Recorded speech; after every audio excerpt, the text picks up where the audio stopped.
ನಮಸ್ಕಾರ ವೀಕ್ಷಕರೇ, ಹಾಸ್ಯ ಧಾರಾವಾಹಿಯ ಶನಿವಾರದ ಸಂಚಿಕೆಯಲ್ಲಿ ಏನಾಗ್ತಿದೆ ಅಂತ ಈ ವಿಡಿಯೋದಲ್ಲಿ ನೋಡ್ಕೊಂಬರೋಣ ಬನ್ನಿ. ವಿಡಿಯೋ ಇಷ್ಟ ಆದರೆ ನಮ್ಮ ಚಾನಲ್ನ ಸಬ್ಸ್ಕ್ರೈಬ್ ಮಾಡಂತ ಹೇಳ್ತಾ, ಅದೇ ರೀತಿ ವಿಡಿಯೋ ಒಂದು ಲೈಕ್ ಕೊಟ್ಟು ಮುಂದೆ ಹೋಗಿ ಅಂತ ಹೇಳ್ತಾ ವಿಡಿಯೋ ಶುರು ಮಾಡೋಣ. ಸಂಚಿಕೆ ಆರಂಭದಲ್ಲಿ ಪೂಜಾ ರೋಹಿಣಿಗೆ ಏನು ಮತ್ತೆ ಮದುವೆ ಹೆಣ್ಣು ಥರ ಕಾಣ್ತಿದೆ ನೋಡು, ಈ ಸೀರೆ ನೀನು ತುಂಬ ಚೆನ್ನಾಗಿ ಕಾಣ್ತಿದೆ ಅಂತ ಹೇಳಿದಾಗ ರೋಹಿಣಿ ಈ ಮದುವೆನೇ ಕ್ಯಾನ್ಸಲ್ ಆಗೋ ಥರ ಇದೆ, ಏನು ನೀನು ಕಾಮಿಡಿ ಮಾಡ್ತೀಯ ಅಂತ ಹೇಳ್ತಾಳೆ. ಆಗ ಮತ್ತೆ ಪೂಜಾ ನಿನಗೆ ಟೆನ್ಷನ್ ಆಗೋ ಇನ್ನೊಂದು ವಿಷಯ ಹೇಳ ನಾನು ಅಂತ ಹೇಳ್ತಾಳೆ. ಆಗ ರೋಹಿಣಿ ಏನದು ಅಂತ ಕೇಳಿದಾಗ ಇದೇ ತಾನೇ ನಾನು ಶ್ರುತಿನ ನೋಡ್ಕೊಂಬಂಡೆ, ನಿನಗಿನ ಸಖತ್ತ ರೆಡಿ ಆಗಿದ್ದಾಳೆ ಕಣೆ, ಕುತ್ತಿಗೆನ ಬಗ್ಗೋಗುತ್ತೆ ಅನ್ನೋ ಥರ ನೆಕ್ಲೆಸ್ಗಳು ಹಾಕೊಂಡಿದ್ದಾಳೆ ಕಣೆ ಅವಳು, ಅದನ್ನು ನೋಡಿ ನಿನಗೂ ಕೂಡ ಬೇಜಾರಾಗ್ಬೋದು ಅಂತ ಪೂಜಾ ಹೇಳ್ತಾಳೆ. ಈ ಜ್ಯುವೆಲ್ರಿ ಶಾಪಲ್ಲೆಲ್ಲ ಬೊಂಬೆಗೆ ಹಾಕಿ ನಿಲ್ಸಿರ್ತಾರಲ್ಲ ಹಂಗೆ ಬೊಂಬೆ ಥರ ಕಾಣಿಸ್ತಾ ಇದ್ದಾಳೆ ಅಂತ ಮತ್ತೆ ಪೂಜಾ ಹೇಳ್ತಾಳೆ. ಆಗ ರೋಹಿಣಿ ಹೌದಾ ಅಂತ ಬೇಜಾರಿಂದ ಕೇಳ್ತಾಳೆ. ಮತ್ತು ರೋಹಿಣಿ ಹೆಂಗಾದರೂ ಈ ಫಂಕ್ಷನ್ ಕ್ಯಾನ್ಸಲ್ ಆದರೆ ಸಾಕು, ಬರೀ ಅತ್ತೆ ನಮ್ಮ ಮಾವ ಅಪ್ಪ ಎಲ್ಲಿ ಅಂತ ಆಗ್ಲಿದ್ದ ಕೇಳ್ತಾನೆ ಇದ್ದಾರೆ. ಪೂಜಾ ನಿನ್ನ ಆಸೆ ಅಂತಲೇ ಆಗುತ್ತೆ, ಬಾ ಮೆನೋ ಕಡೆ ಹೋಗಿ ಬರೋಣ ಬಾ, ಆಗಲೇ ನಾನು ಕಿಚನ್ ಕಡೆ ಹೋಗಿ ಬಂದೆ, ಒಂದಕ್ಕಿಂತ ಒಂದು ಐಟಮ್ ಚೆನ್ನಾಗಿದೆ, ಫಸ್ಟ್ ಊಟ ಮಾಡ್ಕೊಂಡು ಬಂದ್ಬಿಡೋಣ ಬಾ ಅಂತ ಪೂಜಾ ಹೇಳ್ತಾಳೆ. ಇತ್ತ ರೋಹಿಣಿ ಸೂರ್ಯ ಕುಡಿಯಲಿ ಅಂತಲೇ ಒಬ್ಬನ್ನ ಕರೆಸಿರ್ತಾಳೆ. ಸೂರ್ಯ ಫಂಕ್ಷನಲ್ಲಿ ಕುಡಿದು ಗಲಾಟೆ ಮಾಡಲಿ ಅಂತ ಕೂಡ ಅವನ್ನ ಎಲ್ಲ ಬಾಟ್ಲುಗಳನ್ನ ತಗೊಂಬ ಅಂತ ಹೇಳಿರ್ತಾಳೆ. ಪೂಜಾ ಅವನು ಇನ್ನೊಂದು ಸ್ವಲ್ಪ ಹೊತ್ತಲ್ಲಿ ಬಂದ್ಬಿಡ್ತಾನೆ ಕಣ ಅಂತ ಹೇಳಿದಾಗ ಅವನು ನಿಜವಾಗ್ಲೂ ಸೂರ್ಯನ ಕುಡಿಯೋ ಥರ ಮಾಡ್ತಾನೆ ಅಲ್ವಾ ಅಂತ ರೋಹಿಣಿ ಕೇಳ್ತಾಳೆ. ಆಗ ಮತ್ತೆ ಪೂಜಾ ಸೂರ್ಯನೇ ಇವನಿಗೆ ಕುಡಿಸುವಂಥ ದೊಡ್ಡ ಕುಡ್ಕ ನಿನ್ನ ಮೈದಾ ಅಂತ ಹೇಳ್ತಾಳೆ. ಇತ್ತ ಸೂರ್ಯದನ್ನು ಪರಿಚೋದವರು ಸೂರ್ಯನ ಏನಪ್ಪ ಸೂರ್ಯ ಚೆನ್ನಾಗಿದೆ ಅಂತ ಮಾತಾಡ್ಸ್ತಾರೆ. ಆಗ ಸೂರ್ಯ ಏನು ಮಾತಾಡೋದಿಲ್ಲ. ಆಗ ಮೀನಾ ಅವರು ಮೌನ ವೃತ್ತದಲ್ಲಿದ್ದಾರೆ, ಈ ಫಂಕ್ಷನ್ ಚೆನ್ನಾಗಾಗಲಿ ಅಂತ ಅರ್ಕ ಹೊತ್ತಿದ್ದಾರೆ ಅಂತ ಹೇಳ್ತಾಳೆ. ಓಕೆ ಸರಿಯಪ್ಪ ಸೂರ್ಯ ಅಂತ ಅವ್ರು ಅಲ್ಲಿಂದ ಹೊಡ್ತಾರೆ.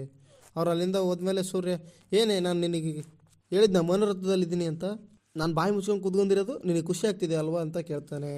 ಮತ್ತೆ ಮೀನೆ ತಿಂಗಳಲ್ಲಿ ಒಂದೇ ಒಂದಿನ ಮಾತಾಡಲಿಲ್ಲ ಅಂದರೆ ತುಂಬ ಸಂತೋಷ ನೆಮ್ಮದಿ ಸಿಗುತ್ತೆ ಅಂತ ಹೇಳ್ತಾಳೆ, ಮತ್ತು ಶಾಂತಿ ಕೂಡ ಸಿಗುತ್ತೆ ಅಂತ ಹೇಳ್ತಾಳೆ. ಆಗ ಸೂರ್ಯ ಯಾವ ಶಾಂತಿ, ನಮ್ಮ ಸಕ್ಕರೆ ಬಾಯಿ ಶಾಂತಿನಾ ಅಂತ ಕೇಳ್ತಾನೆ.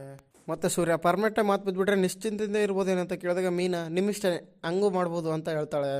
ಮತ್ತು ಶೀಲೆ ಮದುಮಗಳು ನಾನು ತಂದಿರೋ ಹಾರನೇ ಹಾಕೋಬೇಕು, ಅದು ನಮ್ಮ ಸಂಪ್ರದಾಯ ಅಂತ ಹೇಳಿ ತೊಗೊಂಡು ಹೋಗ್ತಿರ್ತಾಳೆ. ಆಗ ಶಾಂತಿ ಕೂಡ ಮದುಮಗಳು ಮಲ್ಲಿಗಿನ ಹೂವಿನ ಹಾರನೇ ಹಾಕ್ಕೋಬೇಕು, ಅದು ನಮ್ಮ ಪದ್ಧತಿ ಅಂತ ಕೂಡ ಹೇಳ್ತಾ ಅವಳು ಕೂಡ ಹಾರ ತಗೊಂಡು ಹೋಗ್ತಾ ಇರ್ತಾಳೆ. ಆಗ ಇದನ್ನೆಲ್ಲ ಸೂರ್ಯ ನೋಡ್ತಾ ಇರೋ ಮನೆ ಒಂದು ಫೈಟ್ ಆಗುತ್ತೆ, WWF ಅದು ವರ್ಲ್ಡ್ ವಾರ್, ಶೀಲಮ್ಮ ವರ್ಸಸ್ ಸಕ್ಕರೆ ಶಾಂತಮ್ಮ ಅಂತ ಹೇಳ್ತಾನೆ.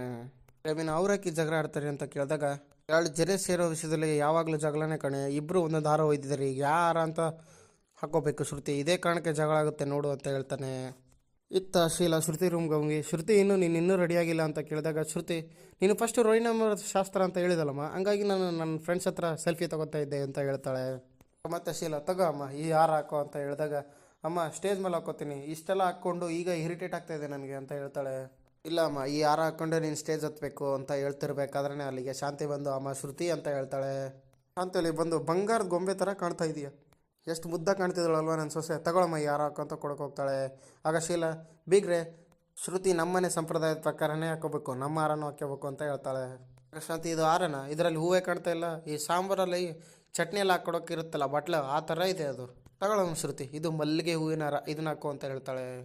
ಬೀಗ್ರೆ ನಮ್ಮ ಪದ್ಧತಿ ಪ್ರಕಾರ ಹುಡುಗಿ ಮಲ್ಲಿಗೆ ಹೂವಿನ ಹಾರ ಹಾಕ್ಕೊಂಡ್ರೆ ಸ್ಟೇಜ್ ಮೇಲೆ ಕೂತ್ಕೋಬೇಕು ಅಂತ ಮತ್ತೆ ಶಾಂತಿ ಹೇಳ್ತಾಳೆ. ಆಗ ಇದು ಕಮಲದ ಹೂವಿನ ಹಾರ ಇದನ್ನ ಹಾಕ್ಕೊಂಡೆ ಸ್ಟೇಜ್ ಮೇಲೆ ಕೂತ್ಕೋಬೇಕು ಅಂತ ಶೀಲ ಮತ್ತೆ ಹೇಳ್ತಾಳೆ. ಇತ್ತ ಶಾಂತಿ ಶ್ರುತಿ ಇದೇ ಹಾರನೇ ಹಾಕೋಬೇಕು, ಇಲ್ಲಾಂದ್ರೆ ನಮ್ಮ ಕಡೆಯವರೆಲ್ಲ ಏನು ಅನ್ಕೊತಾರೆ ಅಂದಾಗ ಶೀಲ ಅವರು ಕೂಡ ನಮ್ಮ ಕಡೆಯವ್ರು ಏನು ಅನ್ಕೊತಾರೆ, ನಮ್ಮ ಮನೆಗೆ ಒಂದು ಗೌರವ ಇದೆ ಘನತೆ ಇದೆ ಅಂತ ಹೇಳ್ತಾಳೆ. ಆಗ ಶಾಂತಿ ನಮ್ಮ ಮನೆ ತನಕ ಕೂಡ ತುಂಬ ಗೌರವನೇ ಇದೆ ಅಂತ ಹೇಳ್ತಾಳೆ. ಇತ್ತ ಸೂರ್ಯ ನೋಡು ಒಂದು ಸ್ವಲ್ಪ ಹೊತ್ತು ಆ ಕಡೆ ರೂಮಿಗೆ ಹೋಗಿ ತಲೆ ಹಾಕಿ ಬಗ್ಗೆ ನೋಡ್ಕೊಂಡು ಬಾ ಏನು ನಡೀತಿದೆ ಅಲ್ಲ ಅಂತ ಕೇಳಿದಾಗ ಏನ್ರಿ ನೀವೇ ಸಮಸ್ಯೆ ಹುಟ್ಟಾಕೋತರ ಇದ್ದೀರಾ ಅಂತ ಮೀನಾ ಹೇಳ್ತಾಳೆ. ಸರಿ ನೀನು ಬಿಡು ನಾನು ಹೋಗ್ತೀನಿ ಅಂತ ಹೇಳ್ತಾನೆ. ಆಗ ಸುಮ್ಮನೆ ಕೂತ್ಕೊಳ್ರಿ, ನೀವು ಮಾತಾಡಿದ್ರೇ ಸಮಸ್ಯೆ ಅಂತಿದ್ದಾರೆ, ಇನ್ನು ಅಲ್ಲಿಗೆ ಹೋದರೆ ಸಮಸ್ಯೆ ಆಗದೆ ಇರುತ್ತಾ ಅಂತ ಹೇಳ್ತಾಳೆ. ಮತ್ತೆ ಮೀನಾ ನೀವು ಸುಮ್ಮನೆ ಬಾಯಿ ಮುಚ್ಕೊಂಡು ಕೂತೋರಿ ಅಂತ ಹೇಳಿದಾಗ ಸೂರ್ಯ ಊಟ ಮಾಡೋಕೆ ಹೋದ್ರೂ ಬಾಯಿ ಮುಚ್ಕೊಂಡು ಕೂತ್ಕೋಬೇಕೇನೆ ಅಂತ ಕೇಳ್ತಾನೆ. ಆಗ ಆಗಬೇಕಾದ್ರೂ ಬಾಯಿ ತೆಗಿರಿ, ಈಗ ಸುಮ್ಮನೆ ಕೂತ್ಕೊಳ್ಳಿ ಅಂತ ಮೀನಾ ಹೇಳ್ತಾಳೆ. ಮತ್ತು ಸೂರ್ಯ ನೀನು ನನ್ನ ಮಾತು ನಂಬಲ್ಲಲ್ವಾ, ಇನ್ನು ಸ್ವಲ್ಪ ಹೊತ್ತು ನೋಡ್ತಾ ಇರು, ಆ ರೂಮೇ ನೋಡ್ತಾ ಇರು, ಜುಟ್ಟೆಲ್ಲ ಎಳ್ಕೊಂಡು ಆಚೆ ಬರ್ತಾರೆ ನೋಡು, ದೊಡ್ಡ ಜಗಳ ಮಾಡ್ಕೊಂಡು ಬರ್ತಾರೆ ನೋಡು ಅಂತ ಹೇಳ್ತಾನೆ. ಆಗ ಮತ್ತೆ ಮೀನು ನಿಮ್ಮ ದಮ್ಮಯ್ಯ ಅಂತೀನಿ ಸ್ವಲ್ಪ ಸೈಲೆಂಟಾಗಿ ಇರ್ತೀರ ಅಂದಾಗ ಸೂರ್ಯ ಏನೇ ನೀನು ಸುಮ್ಮನೆ ಇದ್ದರೆ ಯಾಕ್ರಿ ಸುಮ್ಮನೆ ಇದ್ದೀರಾ ಅಂತ ಹೇಳ್ತೀರಾ, ಮಾತಾಡ್ತಾ ಇದ್ರೆ ಯಾಕ್ರಿ ಮಾತಾಡ್ತಿದ್ದೀರಾ ಅಂತ ಏನಾಗಿದೆ ನಿನಗೆ ಅಂತ ಕೇಳ್ತಾನೆ. ಶೀಲ ಈ ಫಂಕ್ಷನ್ ಮಾಡ್ತಿರೋದು ನಾವು, ಶ್ರುತಿ ನಾವು ಹೇಳಿದ ದಾರನೂ ಹಾಕೋಬೇಕು ಅಂತ ಹೇಳಿದಾಗ ಶಾಂತಿ ಇದೊಳ್ಳೆ ಸರಿವಾಯ್ತಲ್ಲ, ನೀವೇ ಬಂದು ಫಂಕ್ಷನ್ ಮಾಡ್ತೀವಿ ಅಂತ ಹೇಳಿದ್ದು, ಹಂಗಾಗಿ ನಾವು ಒಪ್ಕೊಂಡಿದ್ದು, ಇಲ್ಲಾಂದ್ರೆ ನಾವೇ ಫಂಕ್ಷನ್ ಮಾಡ್ತೀವಿ ಅಂತ ಹೇಳ್ತಾಳೆ. ಆಗ ಶೀಲ ಮತ್ತೆ ರೋಹಿಣಿ ಫಂಕ್ಷನ್ ಕೂಡ ಇಲ್ಲೇ ಮಾಡೋಣ ಅಂತ ಹೇಳಿದ್ಗ ನಾವು ಒಪ್ಕೊಂಡಿದ್ದೀವಿ.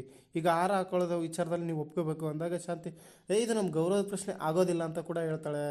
ಮತ್ತೆ ಶೀಲಾ ನಿಮ್ಮ ಮನೆಯಲ್ಲಿ 3 ಜನ ಸೊಸೆಂದ್ರಿದ್ದಾರೆ, ಇವರು ಒಬ್ಬಳು ನಿಮ್ಮ ಪದ್ಧತಿ ಪ್ರಕಾರ ಇರಲಿಲ್ಲ ಅಂದರೆ ಏನೂ ಆಗೋದಿಲ್ಲ ಅಂತ ಶೀಲಾ ಹೇಳಿದಾಗ ಮತ್ತೆ ಶಾಂತಿ ಹಬ್ಬ ಹರಿದಿನ ಅಂತ ಬಂದಾಗ ನಿಮ್ಮ ಮನೆಗೆ ನಿಮ್ಮ ಮಗಳನ್ನ ಕರ್ಕೊಂಡು ಹೋಗಿ ನಿಮ್ಮ ಪದ್ಧತಿ ಪ್ರಕಾರ ಏನು ಬೇಕಾದರೂ ಮಾಡಿ, ಇವತ್ತು ಮಾತ್ರ ನಮ್ಮ ಪದ್ಧತಿ ಪ್ರಕಾರನೇ ಎಲ್ಲ ನಡಿಬೇಕು ಅಂತ ಹೇಳ್ತಾಳೆ.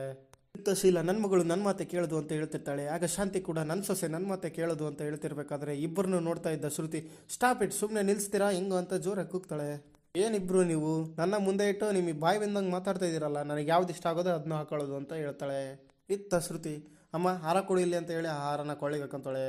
ಆಗ ಶಾಂತಿಗೆ ತುಂಬಾ ಶಾಕ್ ಆಗುತ್ತೆ. ಮತ್ತೆ ಶ್ರುತಿ ಮುಂದುವರೆದು ಅತ್ತೆ ನೀವು ಕೂಡ ಹಾರ ಕೊಡಿ ಅಂತ ಹೇಳಿ 2 ಹಾರನ ಹಾಕ್ಕೊಂಡು ಒಂದೇ ಹಾರ ಹಾಕೋಬೇಕು ಅನ್ನೋದು ಏನಾದರೂ ರೂಲ್ಸ್ ಇದೆಯಾ, ನಾನು 2 ಹಾರ ಹಾಕ್ಕೊತೀನಿ ಅಂತ ಹೇಳ್ತಾಳೆ.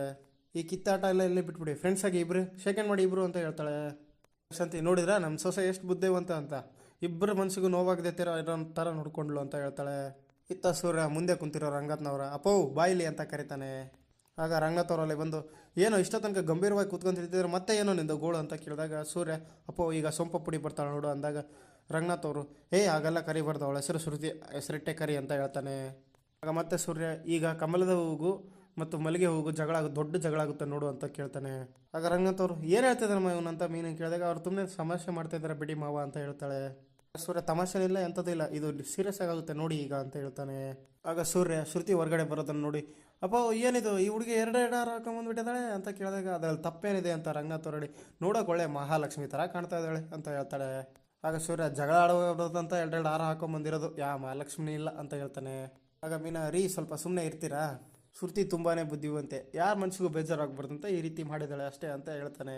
ಮತ್ತು ರಂಗನಾಥ್ ಅವರು ಕೇಶವ ನಡಿಯಪ್ಪ ಇದ್ದಿದ್ದೆ ಇವನಿಗೆ ಸಂಪೂರ್ಣವಾಗಿ ಬಾಯಿ ಇಲ್ಲದೆ ಇದ್ದರೆ ಚೆನ್ನಾಗಿರ್ತಿತ್ತು ಅಂತ ಹೇಳಿ ಅಲ್ಲಿಂದ ಹೊರಟೋಗ್ತಾರೆ. ಓಕೆ ಥ್ಯಾಂಕ್ ಯು ಫ್ರೆಂಡ್ಸ್, ಇದಿಷ್ಟು ಶನಿವಾರದ ಸಂಪೂರ್ಣ ಸಂಚಿಕೆ. ವಿಡಿಯೋ ಇಷ್ಟ ಆದರೆ ನಮ್ಮ ಚಾನಲ್ನ ಸಬ್ಸ್ಕ್ರೈಬ್ ಮಾಡಿ ಅಂತ ಹೇಳ್ತಾ ಒಂದು ಲೈಕ್ ಕೊಟ್ಟು ಮುಂದೆ ಹೋಗಿ ಅಂತ ಹೇಳ್ತಾ ವಿಡಿಯೋ ಮುಗಿಸ್ತಾ ಇದ್ದೀನಿ. Thank you.